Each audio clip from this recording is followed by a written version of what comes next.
ஆதியாகமத்தின் புஸ்தகம் 19ஆம் அதிகாரம், 19வது அதிகாரம் அதனுடைய 15ஆம் வசனம் முதல் 19 வரை வாசிக்கலாம்.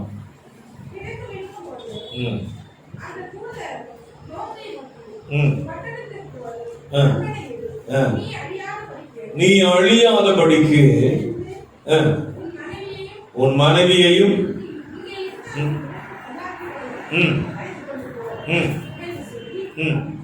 துரிதப்படுத்தினார்கள். தாமதித்துக் கொண்டிருந்த போது இரக்கத்தினாலே அவன் கையையும் மனைவியின் கையையும் அவன் 2 குமாரத்திகளின் கையையும் பிடித்து விட்டார்கள்.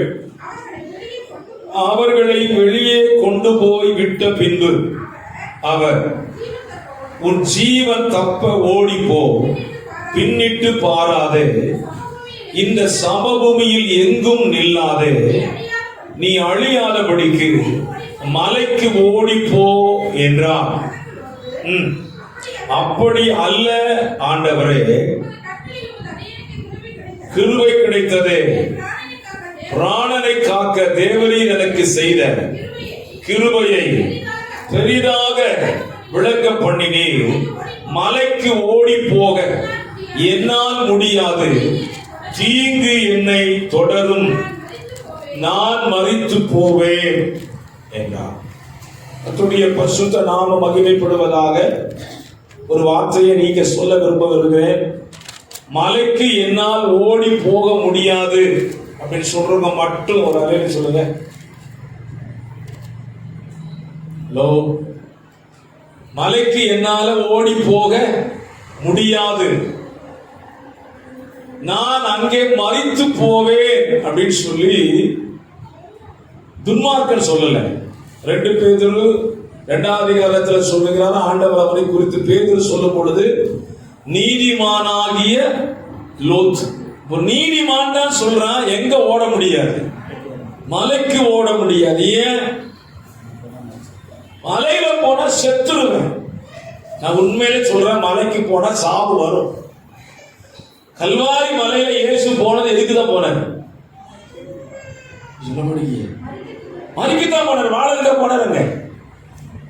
கல்வாரி மலைக்கு போனா உன்னோடு உன்னை சிலுவையில் அறைவார்கள். நீ கிறிஸ்துவோடு கூட சிலுவையில் என்ன செய்யப்பட வேண்டும்? அறையப்படணும். இவன் சொல்ற மலைக்கு போனா செத்து போயிடுவேன். போல் சொல்லுவான், நான் கிறிஸ்துவோடு கூட சிலுவையில் அறையப்பட்டிருக்கிறேன். ஒரு காலத்துல மலைக்கு போன என்னை சிலுவையில் அடிச்சுட்டாங்க. இனி நான் அல்ல, கிறிஸ்துவே. சொல்லுங்க பாப்போம். இப்ப சொல்லுங்க, நீங்க மலைக்கு ஓடலாமா? சரி, மலைக்கு ஓடுனதை மட்டும் ஒரு நிலையில சொல்லுங்க. சிலுவையில செத்தவங்க மட்டும் ஒரு நிலையில சொல்லுங்க. எதுக்குமே நிலையிலேயே போட மாட்டாங்க. செத்தாதான போடுவோம். சிலுவையில் நான் கிறிஸ்துவோடு கூட அறையப்பட்டு விட்டேன். நான் அந்த விஷயத்துக்கு போல. காலையில பேசுறது லோத்துவினுடைய வாழ்க்கையில நடந்த ஒரு சம்பவம். தீங்கு என்னை தொடரும் என்றான். தீங்கு ஏன் நம்ம பின்னால வருது அப்படிங்கறது காலையில நான் சபையோடு பேசினேன். இன்றைக்கு லோத்துவுக்கு சொன்னதான ஒரு வார்த்தை, அந்த அதிகாரத்தை நீங்கள் வாசிக்கலாம். இப்போ மறுபடியும் 17ஆம் வசனத்தை வாசிக்கலாம். வெளியே கொண்டு போய் விட்ட பின்பு உன் ஜீவன் தப்ப ஓடிப்போ, பின்னிட்டு பாராதே, சமபூமி எங்கும் நில்லாதே, நீ அழியாதபடிக்கு மலைக்கு ஓடிப்போ. 3 காரியத்தை சொல்ல விரும்புகிறேன். 1, பின்னிட்டு பாராதே. 2வது நில்லாதே. 3வது ஓடு. பக்கத்துல விசுவாசியை பார்த்து கை கொடுத்துக்காதுன்னு கொரோனா வந்தது. முகத்தை பார்த்து சொல்லுங்க, பின்னால பார்க்காத, நிக்கவும் செய்யாத, ஓடிக்கிட்டு அல்லேலூயா சொல்லுங்க பாப்போம். அல்லேலூயா. ஒரு விஷயம் கூட சொல்லிடலாமா? பின்னால பாக்குறோம் நம்ம விசுவாசி வந்திருக்கானா இல்லையா.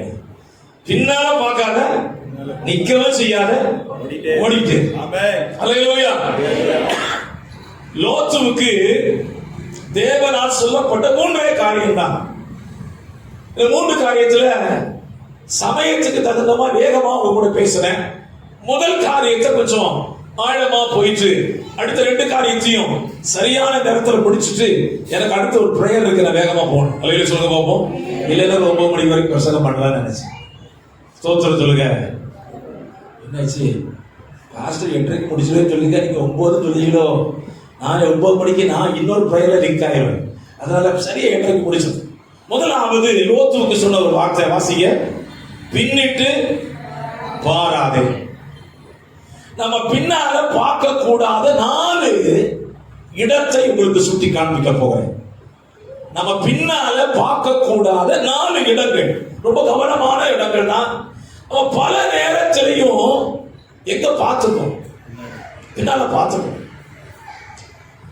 பொதுவாகவே மனித சுவாபம் எது அப்படின்னா, எதை செய்யாதே அப்படின்னு சொல்றோமோ அதை செய்வோம் செய்வோம். நம்ம பிள்ளைகளை பாருங்க, வெளியே போகாதே அப்படின்னு சொல்லுங்க, பிள்ளைங்க போவோம். வெளியே போவோம். வெளியே போடானா உள்ள இருப்போம். இது எல்லா மனுஷனுக்கும் இருக்கிறது தான். கையை தட்டி ஆராதிங்க அப்படின்னு சொன்னா கையை கம்பெனி வச்சுருப்போம். கை தட்ட வேண்டாம், அமைதி ஆராதிங்க அப்படின்னா வேகமா கை தட்டுவோம். இது ஏன் எனக்கு புரியல. அங்க ஆரம்பிச்சதுதான். ஆண்டவர் செய்யாதேன்னு சொன்னதை செய்ய சொல்லி கொடுத்தா சாத்தான். அல்லேலூயா சொல்லுங்க பாப்போம். சோ நம்ம வாழ்க்கையில பின்னால பார்க்க கூடாத 4 இடங்களை நான் வரிசை கோர்வையாய் சொல்ல போகிறேன். நீங்க அதுல திரும்பி பார்த்திருக்கீங்களா இல்லையான்னு நீங்க கோடி நேரத்தில் செஞ்சுக்கணும், நினைச்சுக்கணும். அல்லேலூயா சொல்லுங்க பாப்போம். நான் பாஸ்டர் பார்த்து, பாஸ்டர் நீங்க 4 இடத்துல திரும்பி பார்த்திருக்கீங்கன்னு சொன்னா அவர் சொல்வார், உங்களுக்கு எப்படி தெரியும்? என் வாழ்க்கை எனக்கு தான் தெரியும், அதனால நான் உங்களை யாரையும் தீர்ப்பு கூறல. நான் சொல்லும் போது ஒருவேளை நீங்க திரும்பி பார்த்திருந்தா அந்த இடத்தை என்ன செஞ்சிருக்க, ஃபில் பண்ணி உள்ள வந்திருக்கு. அல்லேலூயா சொல்லுங்க பாப்போம். அல்லேலூயா. முதலாவது நாம் திரும்பி பார்க்க கூடாத இடம் எது அப்படின்னா எகிப்து. அல்லேலூயா சொல்லுங்க பாப்போம். எகிப்தை திரும்பி பார்க்க கூடாது. இதுல என்ன பாஸ்டர், எகிப்துக்கு நிறைய விளக்கம் இருக்குது. நான் இன்னைக்கு நம்ம ஆவிக்கு சரியாக போகிற ஒரு காரியத்தை உங்களோட பேச விரும்புகிறேன். வாசிக்கலாமா? என்னாகம புஸ்தகம் 11ஆம் அதிகாரம். என்னாகமம் 11ஆம் அதிகாரம் அதனுடைய 4ஆம் வசனம் முதல் 4-5 வசனங்களை வாசிக்கலாம். முன்பு அவர்களுக்குள் இருந்த பல ஜாதியான அந்நிய ஜனங்கள் மிகுந்த இச்சையுள்ளவர்களானார்கள். இஸ்ரவேல் புத்திரரும் திரும்ப அழுது, நமக்கு இறைச்சியை புசிக்க கொடுப்பவர் யார்? நாம் எகிப்திலே கிரயம் இல்லாமல் சாப்பிட்ட மச்சர்கள், வெள்ளரிக்காய்கள், கொம்மட்டிக்காய்கள், கீரைகளை, வெங்காயங்களை, வெள்ளை பூண்டுகளையும் கவனிங்க. நம்ம திரும்பி பார்க்க கூடாத முதல் இடம் எகிப்து. எகிப்துனா என்ன அப்படின்னா, அங்க சொல்ற விஷயம் என்னன்னா வயதுதான். ரட்சிக்கப்படுறதுக்கு முன்னால நான் அந்நிய தெய்வங்களை ஆராதிச்சேன். நான் இல்ல, அந்நிய தெய்வங்களை ஆராதிச்ச சொல்லுங்க பார்ப்போம். இயேசுவை ஏற்றுக்கொள்வதற்கு முன்னால வேற சாமி கூப்பிட்டவங்க. சொல்லுங்களேன். சோத்திரம் பயப்படாதீங்க, திரும்பி வராது. அந்த தெய்வங்களை கும்பிடும் போது என்ன சாப்பாடு, கோயில் விழா என்ன, கோட விழா என்ன, அங்க சாப்பிட்ட சாப்பாட்டுக்கு அளவு உண்டா? இந்த பெந்தகோஸ்து கோயிலுக்கு வந்த பிறகு இதை சாப்பிடாத, அதை சாப்பிடாத, அதை சாப்பிடாத, இப்படி கண்ட்ரோல் பண்ணிலாம் ஓட்டுறாங்கன்னு என்னைக்கு நீங்க நினைக்கிறீங்களோ அன்னைக்கு என்ன செஞ்சிட்டீங்க? எகிப்துக்கு திரும்பியாச்சு. பாஸ்டர், பெந்தகோஸ்து கோயிலுக்கு வந்தா ரத்தம் சாப்பிடக்கூடாதா? சாப்பிடக்கூடாதா? சந்தோஷமா சொல்லுங்க, சாப்பிட்டீங்களோ இல்லையா? இதெல்லாம் நல்லதா பாஸ்டர், ரத்தம் வறுத்து சாப்பிட்டா எப்படி இருக்கு தெரியுமா? இது வேற பெந்தகோஸ்து கோயிலுக்கு வந்தா நிறுத்திட்டாங்க. இப்படி நினைச்சாலே திருப்பிட ஈத்துது. ஆண்டவர் இஸ்ரவேல் ஜனங்களை வானத்தின் மன்னாவை கொடுத்து போஷித்துக் கொண்டிருக்கிறார். இவன் நினைப்பில் எங்க இருக்குது? பழைய வாழ்க்கை, கரிச்சட்டி போட்டு மறுத்து தின்ன அந்த வாழ்க்கை இன்னும் போகல. நான் சொல்லுவேன், உங்க வாழ்க்கை, என் வாழ்க்கை என்னைக்கு மன்னாவை சாப்பிட ஆரம்பிச்சோமோ அதுக்கு பிறகு எதை நினைக்க கூடாது. அடுப்பு கறியையும் சட்டியே நினைச்சிடவே கூடாது. அவன் சொல்றான், அவன் சொன்ன சாப்பிடலாம் பாத்தீங்கன்னா வெள்ளரிக்காய், வெள்ளை பூண்டு, தோத்துற கீரை, கொம்மட்டிக்காய், இதெல்லாம் நடப்போகுது. ஆண்டவர் கொடுத்த சாப்பாடு எப்படிப்பட்ட சாப்பாடு? அவனே சொன்னா அது தேனிட்ட பணியார போல இருக்குதான்.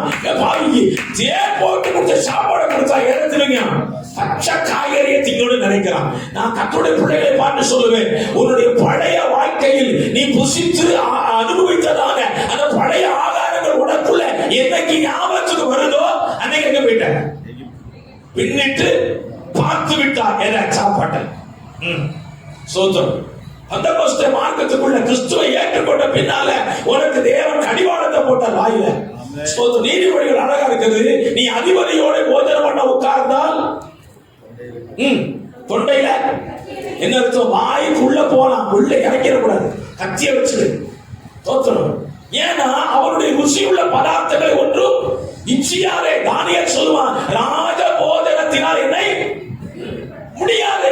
ஏன்னா நான் பின்னிட்டு வாழ்க்கிற வாழ்க்கை, எனக்கு கர்த்தர் கொடுத்த ஒரு ஆகாரம் இருக்குது, அதை மட்டும்தான் புசிப்பேன். சொல்லுங்க பாப்போம். அல்லேலூயா. நீங்கள் நானும் அனுதினமும் சாப்பிடக்கூடிய மன்னா எது? வசனம். இதுக்கு எப்படி புரியல? அனுதினமும் இந்த மன்னா தான் சாப்பிடணும். இதை விட்டுட்டு வேற மன்னா சாப்பிடணும்னு ஆசைப்பட்டீங்கன்னா இங்க போயிட்டு அர்த்தம் எகிப்து. சோ எகிப்துல நிறைய இருக்குது. நான் எடுத்துக்கிட்ட ஒரே ஒரு காரியம், உன்னுடைய பழைய வாழ்க்கையின் போஜனத்தை நினைச்சாங்க. நான் இன்னைக்கு மதிய வேளையில வெளியே போக வேண்டிய ஒரு சூழ்நிலைக்கு போனேன். ஒரு ஹோட்டல் பக்கம் என்னுடைய காரை நிப்பாட்டு. என்னுடைய கார் நிப்பாட்டின பிறகு வேற ஒரு கார் வந்துச்சு. நல்ல படித்தவர்கள் தான். உள்ள வந்தவன் அவன் கேட்ட சாப்பாடு கேட்டான். அந்த ஹோட்டல்காரனை பார்த்து நான் அவனை கவனிச்சுட்டே இருந்தேன். அவன் சார் இருக்கு சார் இருக்கு சார். நான் கொஞ்ச நேரம் கழிச்சு சார் உண்டா அப்படின்னா எனக்கு புரியலை. அப்போ அவன் சொன்னா, சார் இங்க அது அலோவ் கிடையாது, எங்க ஹோட்டலுக்குள்ள தண்ணி அடிக்கிறதுக்கு அலோடு கிடையாது. அவன் கேட்டான், பரவாயில்ல கிளாஸ் இருக்கா? எது நினைப்பு வருது இப்போ விசுவாசிகளுக்கும் ரட்சிக்கப்பட்ட பின்பும் எது ஞானம் வந்தது? அது பழைய குடிச்சது, பழைய வெத்தலை போட்டது, பழைய பாக்கு போட்டது, ஆட்சி போட்டது ஞாபகம் திடீர்னு உள்ள வந்தது. நான் சொல்லுவேன், என் சிந்தையில் நீ எகிப்துக்கு திரும்பினாலும் பின்னிட்டு தான் பார்க்கிறேன். சொல்ல பார்ப்போம். உங்க ஊர்ல தான் கல்யாணம்னு சொல்லியாச்சுனால என்னதான் அடிக்குது வாடை? பிரியாணி வாடை தான் அடிக்குது. எந்த கல்யாணத்தை போனாலும் பிரியாணி தான் போடுது. பிரியாணி சாப்பிட்ட பிறகு என்ன போட தோணுது? சொல்ற பார்த்தா போடுவே கொடுக்க. எனக்கு இந்த பழக்கம் கிடையாது. ஆட்டோமேட்டிக்காவே வந்தது. போட்டா பாஸ்டா ஜீரணம் ஆகுது பாத்தீங்களா? இப்ப வேற வாட்ஸ்அப்ல யூடியூப்ல நிறைய போடுறாங்க. முன்னோர்கள் சாப்பிட்டதுனால நல்ல ஆரோக்கியமா இருந்தார்கள், அதனால வெத்தலை பாக்கு சாப்பிடுங்க. தோற்றம் ஞாபகம் வந்துட்டாலே எகிப்து தான். சோ நம்ம முதல்ல திரும்பி பார்க்க கூடாத இடம் எது? பக்கத்துல பார்த்து சொல்லுங்களேன். எகிப்தை திரும்பி பார்த்துடாத. போதும், கர்த்தர் கொடுக்கிற நல்ல சாப்பாடு போதும். சொல்லுங்க பாப்போம். நல்ல அனுதினம் மன்னா டெய்லி கர்த்தர் பைபிளை திறந்தா கொடுத்துருந்தாரு. இதை விட வேற சாப்பாடே இல்ல. ஏசப்பே சொன்னாரு, நல்ல அப்பமா மாத்தி சாப்பிடுறத விட தேவன் கொடுத்த வார்த்தையை சாப்பிட்டாலே பசியே வராதுன்னு சொல்லிட்டாங்க. அல்லேலூயா. அப்ப டெய்லி ஃபுட்ட இங்க இருந்து இன்டேக் பண்ணுங்க, உள்ள எடுத்துருங்க. வசனம் உள்ள போக போக வயிறு நிறையும், ஆத்மா வரும். அல்லேலூயா. கர்த்தருடைய பரிசுத்த நாமம் மகிமைப்படுவதாக. இரண்டாவதாக நம்ம திரும்பி பார்க்க கூடாத ஒரு இடம் இருக்கு. இந்த பகுதிக்கு வாங்க.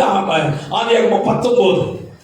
லோத்திட்ட தேவதூதன் சொன்ன போது பின்னிட்டு பாராதே அப்படின்னு சொன்னார். அவன் எதை பார்க்காதேன்னு சொன்னாரு? அவன் வாழ்ந்த சோதோம் குமாரா பட்டணத்தை திரும்பி பார்க்காத. சோதோம் குமாரா பட்டணத்தை ஏன் திரும்பி பார்க்க கூடாது? பழைய பாவம் அங்க இருக்கு. நம்ம வாழ்க்கையில எந்த பாவத்தை அறிக்கை செய்து விட்டோமோ அந்த பாவத்தை திரும்பி பார்க்கணும். சந்தோஷமா சொல்லுங்களேன். இது பாவம் தெரிஞ்சு என்றைக்கு ஏசப்பாட்ட ஆண்டவரே இந்த பாவத்தை விட்டு விடுகிறேன் என்று அறிக்கை செய்து விட்டுட்டோமோ அதுக்கு பிறகு அந்த பாவத்தை திரும்பி பார்க்க கூடாது. பைபிள் அப்படியே சொல்லுது, பின்னிட்டு பாராதே. லோத்துவே, நீ சோதோம் பட்டணத்தை திரும்பி பார்த்தா அந்த பட்டணத்துக்கு வரப்போகிற அழிவு உன்னை சந்திக்கும். ரட்சிக்கப்பட்டிருக்கலாம், ஞானஸ்நானத்தில் இருக்கலாம், நீதிமானா இருக்கலாம், ஆனால் திரும்பினால் இன்னைக்கு அநேக கர்த்தருடைய பிள்ளைகள், ரட்சிக்கப்பட்ட அநேக கர்த்தருடைய பிள்ளைகள் மறுபடியும் எங்க போயிட்டு இருக்காங்க? பழைய பாவ வாழ்க்கை. ஸ்தோத்திரம். ரகசிய பாவம் நிறைய பேருக்கு வெளியே தெரியுதில்ல. ஸ்தோத்திரம். காயில வேதாகமம் இருக்குது, வெள்ளை சட்டையும் போட்டுக்குவாங்க, ஆனா வாழ்க்கையில ரகசிய பாவம் உள்ள ஊடுருவி போய்கொண்டு இருக்குமானா அவன் சோதோம் குமாராவுக்கு நேராக என்ன செஞ்சான்? திரும்பிட்டான். ஆண்டவர் எச்சரித்துதான் லோத்துக்கு சொன்னார். நல்லா புரிஞ்சு கொள்ளுங்க, லோத்து பின்னிட்டு பார்க்கவே இல்லை.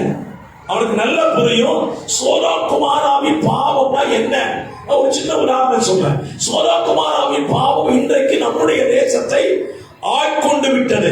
சோதோம் குமாராவின் பாவம் என்ன அப்படின்னு கேட்டீங்கன்னா, ஆணுக்கு ஆண் திருமணம், பெண்ணுக்கு பெண் திருமணம். இது சோதோம் குமாராவின் பாவம். இன்னைக்கு நம்முடைய நாட்டில் வந்துட்டா இல்லையா? நீங்க பார்க்கறத பார்த்து தெரியாது போல சொல்லுங்க. நம்ம இந்தியால வந்துட்டு செய்து கொள்ளலாம், தவறு அல்ல. இது இப்ப புதுசு இல்ல. ரோமர் 1ஆம் அதிகாரத்தை நீங்க வாசிச்சீங்கன்னா, அப்போஸ்தலர் பவுல் ரோம சபைக்கு எழுதும் போல சொல்லிட்டான், அன்றைக்கே அந்த பாவம் இருந்துச்சு. அது இன்றைக்கு கட்டவிழ்த்து விடப்பட்டிருக்கிறது. ஸ்தோத்திரம். ஆண்டவர் சொன்னாரு, சோதோம் குமாராவின் பாவம் அதுதான்டா, அதுதான். அந்த ஒரு பாவம் மட்டும் சோதோம் குமாரா இல்ல, எவரோடு தவறான உறவு வைத்துக் கொள்ள தூண்டுகிறது சோதோம் குமாராவின் பாவம். அது தகப்பன் பார்க்காது, மகன் பார்க்காது, யாரும் பார்க்காது, எவரோடு பாவம் செய்யலாம் என்பதை தூண்டி விடுவதுதான் சோதோம் குமாரா. லோத்துவுக்கு அதுல பின்னிட்டு பார்க்கல, ஆனா லோத்துவின் பிள்ளைகள் எதை பார்த்துட்டாங்க? சோதோம திரும்பி பார்த்தாங்க. ஸ்தோத்திரம். இந்த ராத்திரி வேளையில உங்களுக்கு நான் தயவா கேட்பேன், தயவு செய்து உங்க பழைய பாவத்தை திரும்பி பார்க்காதீங்க. அது பாவத்தை பார்த்தீங்கன்னா உங்களுக்கு அருவருப்பா தெரியும். ஏன்னா இவ்வளவு பெரிய பாவத்தை நான் செய்திருக்கிறேன். திரும்பி பார்க்காதீர்கள், உங்கள் ஜீவன் தப்பும். அல்லேலூயா. சந்தோஷமா சொல்லுங்க. அல்லேலூயா. கர்த்தருடைய பரிசுத்த நாமம் மகிமைப்படுவதாக. ஸ்தோத்திரம். மூன்றாவதாக நம்ம திரும்பி பார்க்க கூடாத ஒரு இடம் இருக்குது. ஸ்தோத்திரம். ரெண்டு காரியம் சொன்ன. ஒன்று, எகிப்த திரும்பி பார்க்காதீங்க. சோதோம் குமார பட்டணத்தையும் திரும்பி பார்க்காதீங்க. ரூத்தின் புஸ்தகம் 1ஆம் அதிகாரம். ரூத்தின் புஸ்தகம் 1ஆம் அதிகாரம். வேகமா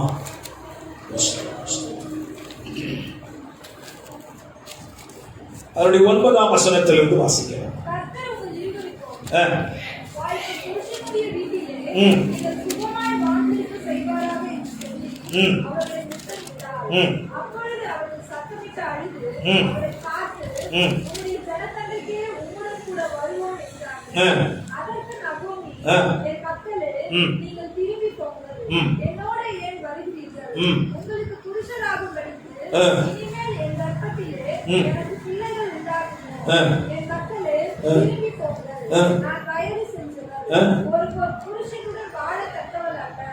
அப்படிப்பட்ட நம்பிக்கை உண்டாயிருந்து நான் இன்று இரவில் புருஷனுக்கு வாழ்க்கைப்பட்டார் பிள்ளைகளை பெற்றாலும் அவர்கள் பெரியவர்களாக மட்டும் புருஷனுக்கு வாழ்க்கைப்படாதபடிக்கு நீங்கள் பொறுத்திருப்பீர்களோ அது கூடாதே.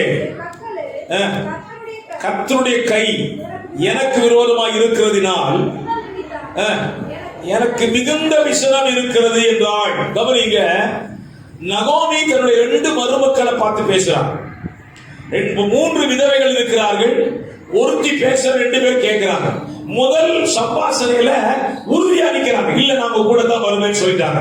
இப்ப அவ எக்ஸ்பிளைன் பண்றான், என் கூட வந்தா உங்க நிலைமை என்ன ஆகும் அப்படிங்கறத விவரித்து காண்பிக்கிறான். காண்பித்து முடிச்ச உடனே 14ஆம் வசனத்துல பாருங்க, அப்பொழுது அவர்கள் சத்தமிட்டு அதிகமாய் அழுதார்கள். ஒருமாள் மாமியை முத்தமிட்டு மோவாவுக்கு போனாள். திரும்ப பார்க்க கூடாத இடம் எது? மோவாப். மோவாபை ஏன் பாசனம் திரும்ப பார்க்க கூடாது? நீ அழைக்கப்பட்டது பெத்தேலுக்கு. அல்லேலூயா சொல்லுங்க பாப்போம். தேவன் அவர்களை அவரை சந்தித்தார். பெத்லகேமிலே அப்பம் உண்டாயிற்று என்று கேள்விப்பட்ட உடனே 3 பேர் சேர்ந்து புறப்பட்டாங்க. எங்க? அப்பத்தின் வீட்டுக்கு போகிறேன். அப்பத்தின் வீட்டுக்கு இறங்கி திரித்த நீங்கள் திரும்ப பார்க்க கூடாத இடம் மோவாப். ஸ்தோத்திரம். இந்த மோவாப் ஏன் திரும்ப பார்க்க கூடாதுன்னா, மோவாப்ல போனா எது கிடைக்கும்? கல்யாணம் பண்ணிடலாம். மாப்பிளைக்கு பஞ்சமே இல்ல. பெந்தகோஸ்து கோயிலுக்கு வந்தா மாப்பிள்ளை கிடைக்க மாட்டேங்குது. என்ன பாஸ்டர், நாங்களும் காத்து இருந்து பார்க்க வழி இல்லை. இந்த சொந்தத்திலே மாப்பிள்ளை வருது, என்ன செஞ்சிருந்தேன்? மோவாப். திருநெல்வேலி மாவட்டத்தில் இருக்கிறதா சொல்றேன். பெந்தகோஸ்தே திருச்சபையில் இருக்கிற கர்த்தருடைய பிள்ளைகளே எங்க போய் கல்யாணம் பண்ணிக்கிறாங்க. கேட்டா ஒரே காரணம், உங்க பாஸ்டர் நம்ம கம்யூனிட்டியில அல்லது நம்ம பெந்தகோஸ்து சபையில மாப்பிள்ளையே கிடைக்கல பாஸ்டர், சொந்தக்காரங்க நெருக்கிறாங்க, நாங்க கல்யாணம் பண்ணிட்டு எங்க வந்துருக்கோம், மறுபடியும் சர்ச்சுக்கு தான் வருவோம் பாஸ்டர், நீ சர்ச்சுக்கே வர வேண்டாம்.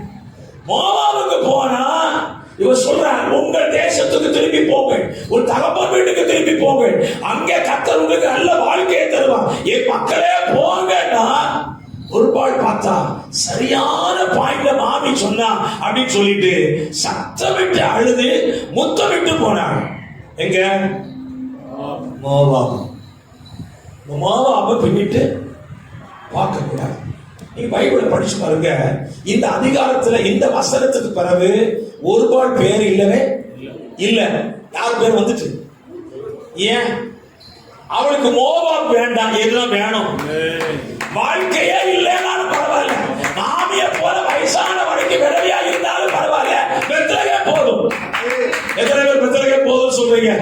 நீ பெத்லகேமே போதும்னு வந்தா நிச்சயமா சொல்றேன், உன் பேரு வேத புஸ்தகத்தில் இருக்கும், உனக்கு ஒரு வாழ்க்கை இருக்கும், உனக்கு ஒரு பிள்ளை இருக்கும், அந்த பிள்ளையில இயேசு பிறக்கும்.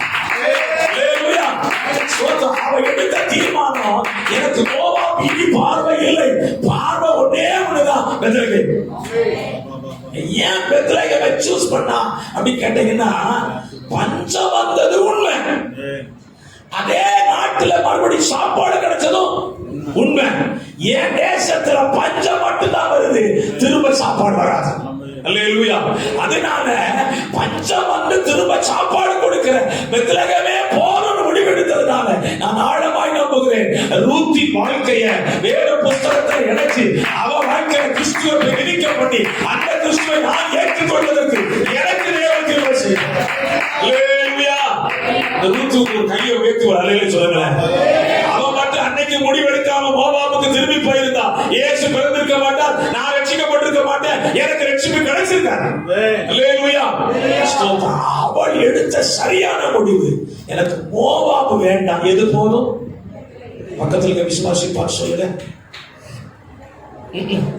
சொல்ல மாட்டேங்க, வேகமா சொல்லுங்க. எனக்கு பெத்லகேம் போதும், மோவாப் வேண்டாம். அல்லேலூயா. லோத்துவை பின்னிட்டு திரும்பி பின்னிட்டு பாராதே. சரி, நானாவது ஒரு இடத்துல சொல்ல போகிறேன். எபிரேயருக்கு எழுதின நிருபம், கொஞ்சம் வேகமா எடுத்து வாசிக்கலாம். எபிரேயருக்கு எழுதின நிருபம் 11ஆம் அதிகாரம், 11ஆம் அதிகாரத்துல 14ஆம் வசனம்.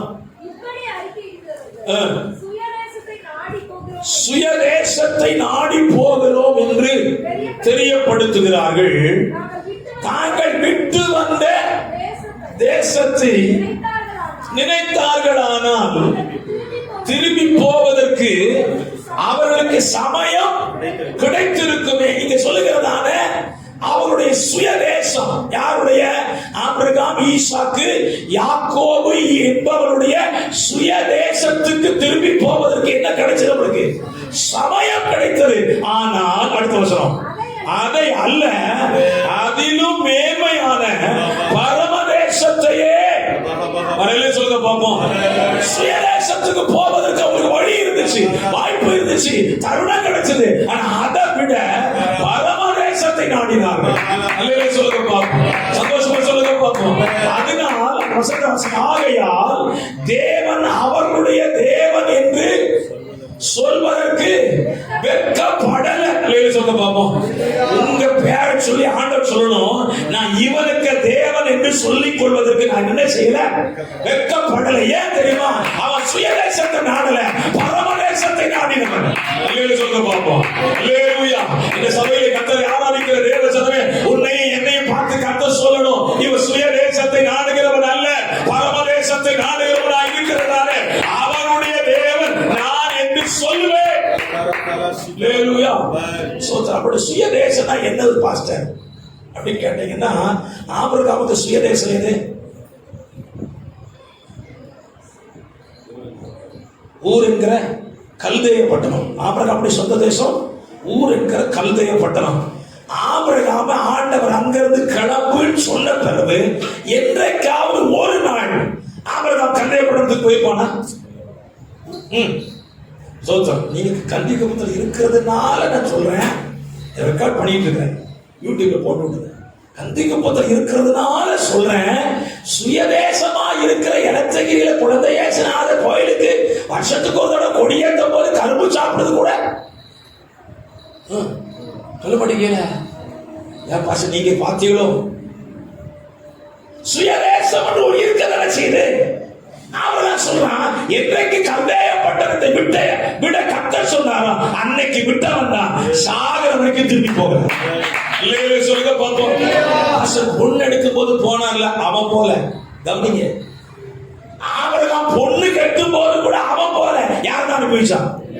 எலியாசர் தான் அனுப்பிச்சான். அதுலயும் சொல்லி அனுப்புறான், அந்த பொண்ணுகிட்ட சொல்லிடு, தயவு சரியா பையன் அங்க சொல்லுங்க. எந்த சொல்லுங்களேன், நானும் போகல, என் பிள்ளையும் போக விட மாட்டேன் சுயதேசத்துக்கு. நல்ல சந்தோஷமா சொல்லுங்க பாப்போம். நானும் போக மாட்டேன், என் பிள்ளையும் சுயதேசத்துக்கு போக விட மாட்டேன் என்று சொல்வீர்களானா உங்களுக்கு ஒரு பரமதேசம். அல்லேலூயா. சந்தோஷமா கையை உயர்த்தி சொல்லுங்க பாப்போம். பரமதேசத்தை நாடி போகிறோம். சுயதேசம் வேண்டாம். சுயதேசத்துல ஏதாவது நன்மை இருக்குது, ஏதாவது ஆசீர்வாதம் இருக்குது, ஆனா அதை விட மேன்மையான ஆசீர்வாதம் என் பரமதேசத்தில் இருக்கிறது. அல்லேலூயா. அப்ப பின்னிட்டு 4 இடத்து வேகமா சொல்லுங்க பாப்போம். எகிப்து, சோதோம், மோவாப், ஊர் என்கிற கல்தேய தேசம். இப்போ அவன் சொன்னா நீ பின்னிட்டு பார்க்காதேன்னு சொன்னார். இரண்டாவது, இந்த சமபூமியில் எங்கும் நில்லாது. ஏன் நிக்காதுன்னு சொன்னார்? நின்னா திரும்பிடுவான். சங்கீதம் 1 சங்கீதம் 2 வசனத்தை சொல்லுங்க. 1-2. துன்மார்க்கருடைய ஆலோசனையில் நடவாமலும் பாவிகளுடைய வழியில். என்ன அர்த்தம்? நீ நின்னுட்டா பாவி ஆயிடுவ, நிக்காத. அல்லேலூயா சொல்லுங்க பாப்போம். நீ பாவிகளின் வழியில் நில்லாதே, சமபூமியில நின்னுட்டேன்னா திரும்பிடுவப்பா. இப்ப நமக்கு கர்த்தர் சமபூமியில கொடுத்திருக்கிறார். எதுக்கு? நிக்கிறதுக்கு இல்ல, ஓடுறதுக்கு. சொல்லுங்க பாப்போம். லோத்து ஓடின நேரம், லோத்துவை கர்த்தர் ஓட சொன்ன வயது ஆபிரகாமுக்கு ஏறக்குறைய ஈக்குவலான ஒரு வயசு தான் இருக்கும். அண்ணன் தம்பிங்கிறதால கொஞ்சம் 1 வயசு 2 வயசு வித்தியாசம் இருக்கும். இன்னும் அறிவின்படி ஏகദേശம் 80 வயசாக இருக்கும். 80 வயசுல சொல்றாரு, நீ ஓடு. நம்ம ஓட வேண்டிய ஒரு காரியத்தை சொல்றேன், பாவிகளுடைய வழியில நிக்க கூடாது. நிக்காம இருக்கணும்னு சொன்னா நம்ம ஓடித்தான். அல்லேலூயா சொல்ல பாப்போம். அல்லேலூயா ஸ்தோத்திரம். இப்ப ஆண்டவர் அவன்கிட்ட ஓட சொன்னாங்க, நிக்காதேன்னு சொல்லிட்டு தான் ஓட சொன்னாங்க. ஒருவேளை நீ ஓடு அதுக்கு பிறகு நிக்காதேன்னு சொல்லியிருந்தா கூட ஓடிட்டு கொஞ்ச நேரம் என்ன செஞ்சிருப்பான், ஆண்டவர் ரொம்ப களைப்பா இருக்குதுப்பா நின்னுக்கிறேன்னு சொல்லியிருப்பான். இல்ல இல்ல நீ ஓடு அப்படின்னாரு. அல்லேலூயா சொல்ல பாப்போம். அல்லேலூயா சொல்ல பாப்போம். ஸ்தோத்திரம். நம்ம எதுக்காக ஓடணும்? எதுக்காக ஓடணும்? 1 ராஜாக்கள் 18ஆம் அதிகாரம் கடைசி வசனத்தை வாசிக்க பார்ப்போம். இந்த நில்லு நிக்க கூடாது அப்படிங்கறத நீங்க வீட்டுக்கு நிறைய தியானிச்சுக்கோங்க. வாசிக்க. கர்த்தருடைய கை எலியாவின் மேல் இருந்ததினால் தன் அறையை கட்டி கொண்டு இஸ்ரவேலுக்கு வரும் மட்டும் யாருக்கு முன்னால ஓடுனா? ஏன் ஆகா பின்னால ஓட வேண்டியதானே? அல்லேலூயா. ஏன் முன்னால ஓடுனா? நான் சொல்றேன், கர்த்தருடைய பிள்ளைகளாக இருக்கிற நீங்களும் நானும் யாருக்கு முன்னாலதான் ஓடணும்? ஸ்தோத்திரம். ஆகாப் என்பவன் யார்? அவன் விக்கிரகாரக்காரன், அவன் தேவ ஜனத்துக்கு விரோதமானவன், அவன் உலகத்தை எப்போ வேணா நிறமாறி போவான். ஆண்டவர் சொன்னாரு, இப்படிப்பட்டவனுக்கு முன்னால நீ ஓடு. அவன் கூட சேர்ந்து ஓடிறாரு, முன்னால ஓடு. ஸ்தோத்திரம். ஆகாப் எதிர வர்றான், ரதத்துல வர்றான். எலியா எதிர போறான், தேவ பலத்துல போறான். அல்லேலூயா. பாப்போம், ரதத்துல வர்றவனுக்கு தேவ பலத்துல ஓடுவனுக்கு வித்தியாசம் என்னன்னா, தேவ பலத்தில் இருக்கிறவன் முன்னால வருவான், ரதத்துல வந்தாலும் பின்னால வருவான். அல்லேலூயா. ஸ்தோத்திரம். இஸ்ரவேலர்கள் கால்நடையா நடந்து போனாங்க. பார்வோனில வந்தான், ரதத்துல வந்தான், பக்கத்துல கூட நெருங்க முடியல. ஏன்னா முன்னால போகுது தேவ பலத்துல போயிருக்காங்க. இந்த நாளிலே நீங்க தேவ பலத்தில் முன்பதாக ஓட ஆரம்பிச்சிட்டீங்கன்னா, உங்களுக்கு பின்னால எத்தனை ரதம் வந்தாலும் சரி, உங்களை நெருங்க விடவே மாட்டாங்க. அல்லேலூயா. அப்ப நம்ம ஓட வேண்டிய முதல் இடம் ஆகாபுக்கு முன்னால ஓடணும். அல்லேலூயா. சொல்ல பார்ப்போம். ஸ்தோத்திரம். உலகத்துக்கு முன்னால ஓடணும், பாவத்துக்கு முன்னால ஓடணும். ஸ்தோத்திரம். பாவ பழக்க வழக்கத்துக்கு முன்னால ஓடணும். இப்படி ஓட ஓட நம்ம கால் நிற்கவே நிற்காது. அல்லேலூயா. சொல்ல பார்ப்போம். இந்த ஓட்ட பந்தயத்தில் ஓடி நல்ல பதக்கம் பெற்றவனை பாருங்க, அவன் ஜெயிச்ச உடனே நிப்பாட்ட மாட்டான், அடுத்த நாள் காலைல ஓடிக்கிட்டு இருப்பான். ஏன்னா அந்த ஓட்டம் தடபடக்கூடாது சொல்லி தன்னை யானோதினமும் தயார்படுத்தி கொண்டிருப்பான். ஒரு கர்த்தருடைய பிள்ளை தான் வாழ்க்கையில் ஓட ஆரம்பிச்சு என்னைக்கு ஆரம்பிச்சானோ இன்னைக்கு வரைக்கும் ஓடிக்கிட்டு தான். சொல்ல பார்ப்போம். 1 கொரிந்தியர் 9ஆம் அதிகாரத்தில் அப்போஸ்தலன் பவுல் சொல்லுகிற கடைசி சில வசனங்களை வாசிக்க கேட்போம். 1 கொரிந்தியர் 9ஆம் அதிகாரம். நான் நிச்சயமில்லாதவனாய் ஓடேன், ஆகாயத்தை அடிக்கிறவனா சிலம்பம் பண்ணு, மற்றவர்களுக்கு பிரசன்னம் பண்ணுகிற நான் தானே ஆகாதவனாய் போகாதபடிக்கு என் சரீரத்தை ஒடுக்கி கீழ்படுத்தினேன். அதுக்கு முந்திர வசனம் பாருங்க. பந்தயத்திற்கு போராடுகிற பந்தய சாலையில் ஓடுகிறவர்கள் எல்லாரும் ஓடுவார்கள், ஆகிலும் ஒருவனே பந்தயத்தை வெறுவான் என்று அறியீர்களா? நீங்கள் பெற்றுக்கொள்ள தக்கதாக ஓடுங்கள். அல்லேலூயா. சொல்ல பார்ப்போம். ஸ்தோத்திரம். ஓடுங்க, ஆகாபுக்கு முன்னால ஓடுங்க, பெற்றுக்கொள்ள தக்கதாக ஓடுங்க. எதை பெற்றுக்கொள்ளணும்? எனக்காக ஒரு பரிசு பொருள் வைக்கப்பட்டிருக்கு. அல்லேலூயா. அந்த பரிசு பொருள் எங்க இருக்கு கேட்டீங்கன்னா, அது கொல்கத்தா மலை மேல இருக்கு. அல்லேலூயா. அந்த மலையை பார்த்தா என்ன ஓட சொல்லியிருக்காரு, சும்மா ஓட சொல்லல ஆண்டவர். ஸ்தோத்திரம். ஆண்டவர் ஆபிரகாம்கிட்ட ஈசாக்க பரிசு சொல்லி மொட்டையா சொல்லல, தேசத்தை சொன்னாரு. தேசத்துல நான் குறிக்கும் மலை ஒன்றில் போய் உன் மகனை பலி செலுத்துன்னு சொன்னார். வெளியே சொல்ல பார்ப்போம். ஸ்தோத்திரம். ஆண்டவர் நம்மளை ஓட சொல்லிட்டு, எப்பா நீ ஓடுன்னு சொல்லி சும்மா சொல்லல, எங்க ஓடு? மலைக்கு ஓடு. ஏன்னா மலையில தான் உனக்கு கிரீடம் இருக்கு, மலையில தான் உனக்கு வெகுமதி இருக்கு, மலையில தான் உனக்கு பரிசளிப்பு இருக்கு, மலையில தான் என்னுடைய வாழ்க்கையின் எல்லா சரித்திரமும் மலையில தான் இருக்குது. சோ நீ மலைக்கு ஓடுகிறவன் ஆகாபுக்கு முன்னால ஓடு, பெற்றுக்கொள்ளத்தக்கதாக ஓடு. எபிரேயர் 12ஆம் அதிகாரம். எபிரேயர் 12:1. மேகம் போன்ற இத்தனை திரளான சாட்சிகள் நம்மை சூழ்ந்து கொண்டு இருக்க, பாரமான யாவற்றையும் நம்மை சுற்றி நெருங்கி நிற்கிற பாவத்தையும் தள்ளிவிட்டு விசுவாசத்தை துவக்குகிறவரும் முடிக்கிறவரும் ஆகிய இயேசுவை நோக்கி எனக்கு நியமித்திருக்கிற ஓட்டத்துல, சொல்லுங்க பாப்போம், எனக்கு நியமித்திருக்கிற ஓட்டம். நான் உங்க பாஸ்டருடைய ஓட்ட களத்துல என்னால ஓட முடியாது, அவரும் ஏன் ஓட்ட களத்துல ஓடவும் முடியாது. எனக்கு நியமித்திருக்கிற ஓட்ட களத்துல நான் எப்படி ஓடணுமா? பொறுமையோடு ஓடணும். ஏன்னா எனக்கு தெரியும் என் லட்சிய பொருளை அடையும் வரை நான் ஓட்டத்தை நிறுத்தவே மாட்டேன். அல்லேலூயா. சொல்ல பார்ப்போம். அப்போஸ்தலன் பவுல் தான் நேசிக்கிற தீமோத்தேயுக்கு எழுதுகிறான், நல்ல போராட்டத்தை போராடினேன், ஓட்டத்தை முடிச்சேன். நான் ஓட ஆரம்பிச்சேன், பெற்றுக்கொள்ளத்தக்கதாக ஓடுனேன், பொறுமையா ஓடுனேன். இப்ப என்ன சொல்றாங்க? ஓட்டத்தை முடிச்சேன், பினிஷ் பண்ணிட்டேன். இப்போ எனக்கான ஜீவிதம். அல்லேலூயா. இப்போ ஆண்டவர் லோத்துட்டு சொன்ன 4 காரியத்தை திரும்ப வாங்க ஆசிக்குவாங்க. பின்னிட்டு போறாதே, சபமும் எங்கும் இல்லாதே, நீ அழியாதபடிக்கு ஜீவன் தப்ப மலைக்கு ஓடு. ஒரு நல்ல எச்சரிப்பை கொடுத்து ஸ்லாக்கியத்தை கொடுத்து ஓடுறா அப்படின்னா, அவன் கூட இருந்த மனைவி சொன்னான், இல்லைங்க நீங்க வேணா ஓடுங்க, எனக்கு யாரு வேணும்? என் சோலோகுமாரன் வேணும். நான் சேர்த்து வைத்த சம்பாத்தியம் அங்கே இருக்கிறது, என்னுடைய சுகமான வாழ்க்கை அங்கே இருக்குது. இதையெல்லாம் விட்டுட்டு ஓட சொல்றீங்க.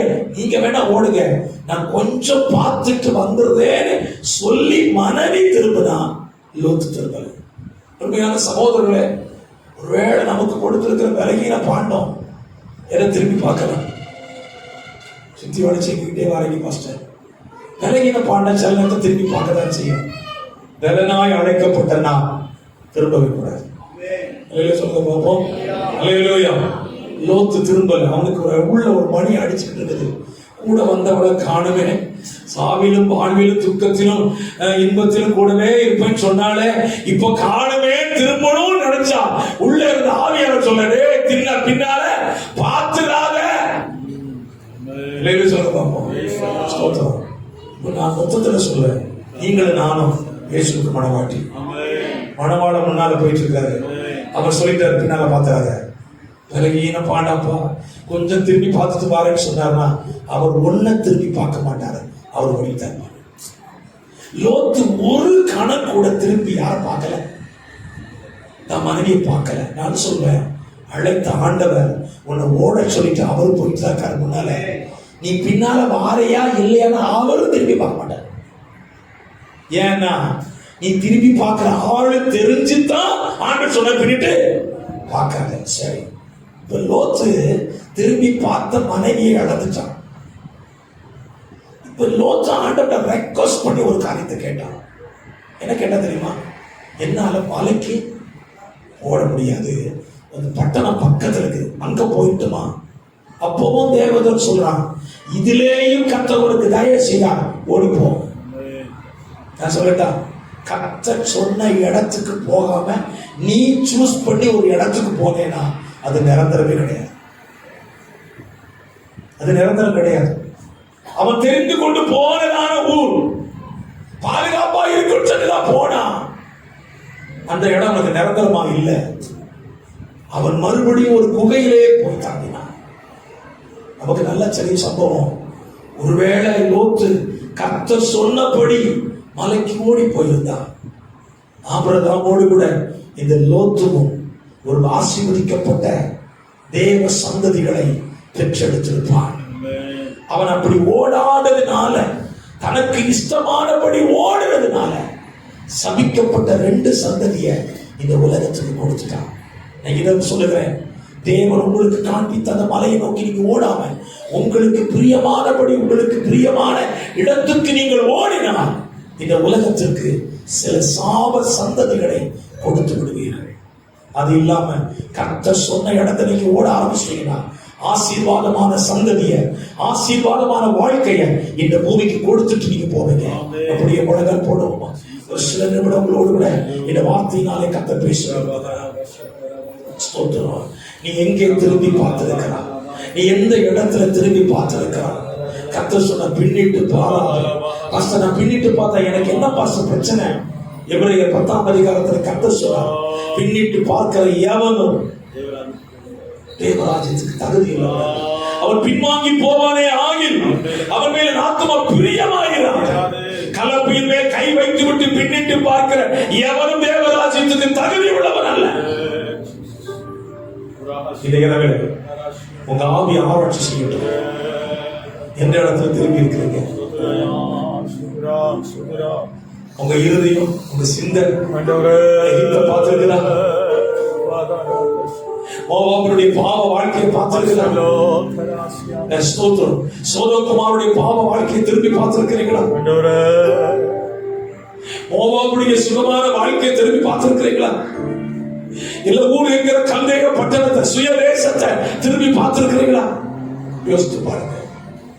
நீ திரும்பி பார்க்க, பின்னிட்டு பார்க்க அழைக்கப்பட்டவன் அல்ல, நிற்காமல் ஓட அழைக்கப்பட்டவன். சமபூமி தானே, சமாதானமான ஸ்தலமா இருக்கிறதே, இல்லாத நீ ஓடிக்கிட்டே இரு. நீ நின்றுட்டேனா பாவி உன்னை தொடர்ந்து விடுவான். பாவிகளோடு கூட நீ சேர்ந்து விடுவான். நிற்காத, நீ ஓடு. சொல்லுவான், நான் எதற்காக பிடிக்கப்பட்டேனோ அதை அடைபடி ஆசையாய் தொடர்கிறேன். ஆமென். ஓடிக்கிட்டே இருந்தான் பவுல். எங்கே நிற்கிற ஆமென். பவுலை யாரும் நிறுத்தி பார்த்தாங்க, யாரும் அவனை நிறுத்த முடியல. எருசலேமுக்கு போனா அவனுக்கு அங்க சிறைவாசம், கட்டு, காவல், பரவாயில்ல, ஓடிட்டு இருக்கிற கிறிஸ்துவை சேமிக்க இறங்கின கர்த்தருடைய பிள்ளைகளே, நீ ஓட ஆரம்பிச்ச பிறகு இன்னிடத்திலேயே தங்கிறாத, ஆமென். ஓடு. ஆமென். உலகம் உனக்கு பின்னால வரட்டும், ஆமென். ஆகாமாகிய உலகம் உனக்கு பின்னால வரட்டும், ஆமென். நீ முன்னால ஓடு. ஆமென். இஸ்ரவேலுக்கு வருமட்டும் எலியா ஓடினார், ஆமென். தேவபலத்தில் ஓடினார். ஜீசஸ். நான் சொல்லுகிறேன், கர்த்தருடைய மலைக்கு சென்று சேருகிற வரைக்கும் ஒரு ஓட்டம் தடைபட வேண்டாம். நீ ஓடிக்கொண்டே இரு. உனக்காக வைக்கப்பட்டிருக்கிற பண்டைய பொருளை அடையும் வரை ஓடிக்கொண்டே இரு. Amen, Lord. Lord, hallelujah. Pavul சொன்னான், நான் அடைந்தேன், நான் அடைந்தேன், நான் அடைந்து விட்டேன். அடைந்த பிறகு உனக்கு நிபந்தனை இல்லை. அடைகிற வரைக்கும் உனக்கு நிபந்தனை உண்டு. அடைகிறவர்களை கர்த்தருடைய ஆவியாருடைய சத்தத்துக்கு உங்க இருதயத்தை திறந்து கொடுங்க. ஆண்டவரே, நான் திரும்பி பார்த்த இடங்கள்ல இருந்து மறுபடியும் திரும்பி வருகிறேன். தூரமாய் போன இளைய குமாரன் தகப்பன் வீட்டை தேடி திரும்பி வந்தது போல விட்டு போன அதே இடத்துக்கு திரும்ப வாருங்க. நீ பெத்லகேமுக்கு வா, உன்னை அப்பத்தினால் போஷிக்கிற கர்த்தர். நீ பெத்லகேமுக்கு திரும்பி வா, உன்னை அப்பத்தினால் போஷித்து காப்பாற்றுவார். ஸ்தோத்திரம். அவருடைய கரத்தில் அப்படியா படிக்கலாம். தொடர்ந்து ஆவியானவர் நடத்துவார்.